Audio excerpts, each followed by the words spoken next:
একবার এক ইঁদুর লক্ষ্য করল যে বাড়িতে ইঁদুর মারার ফাঁদ পাতা হয়েছে। সে খুবই ভয় পেল। ফাঁদটি অকেজো করার জন্য সে ওই বাড়িতে থাকা মুরগির সাহায্য চাইল। মুরগি ঘটনা শুনে জবাব দিল, ফাঁদটি আমার কোনো ক্ষতি করতে পারবে না, অতএব আমি এখানে কোনো সাহায্য করতে পারবো না। মুরগির কাছ থেকে এই উত্তর শুনে ইঁদুর খুব দুঃখিত হলো এবং তারপর সে ছাগলের কাছে গিয়ে সাহায্য চাইল।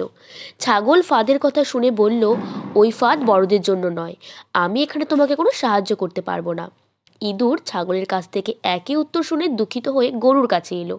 সব কথা শুনে গরু বলল, ইঁদুরের ফাঁদ আমার মতো বড় প্রাণীর কোনো ক্ষতিই করতে পারবে না। যা আমার কোনো ক্ষতি করতে পারবে না তাতে আমি সাহায্য করতে পারবো না। ইঁদুর শেষ পর্যন্ত নিরাশ হয়ে তার ঘরে ফিরে এলো।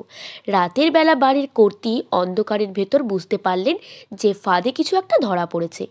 অন্ধকার ফাঁদের কাছে হাত দিতেই উনি হাতে কামড় খেলেন এবং দেখলেন ফাঁদে ইঁদুরের বদলে সাপ ধরা পড়েছে।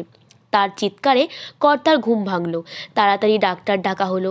চিকিৎসা শুরু হয়ে গেল, কিন্তু অবস্থা মোটেই ভালো না। বাড়ির কর্ত্রী যেন তাড়াতাড়ি সুস্থ হয়ে যায়, তাই জন্য ডাক্তার মুরগির স্যুপ খাওয়াতে বললেন। স্যুপের জন্য কর্তা বাড়ির মুরগিকেই জবাই করে দিলেন। অবস্থা আস্তে আস্তে আরও খারাপ হতে লাগলেন কর্ত্রী। দূর দূরান্ত থেকে আরও অনেক আত্মীয় স্বজন আসতে লাগলো। বাধ্য হয়ে কর্তা ছাগলকে জবাই করলেন তাদের আপ্যায়ন করার জন্য। আরও ভালো চিকিৎসার জন্য অনেক টাকার দরকার হতে লাগলো। অবশেষে বাড়ির কর্তা তাদের গরুটিকে কসাইখানায় বিক্রি করে দিল।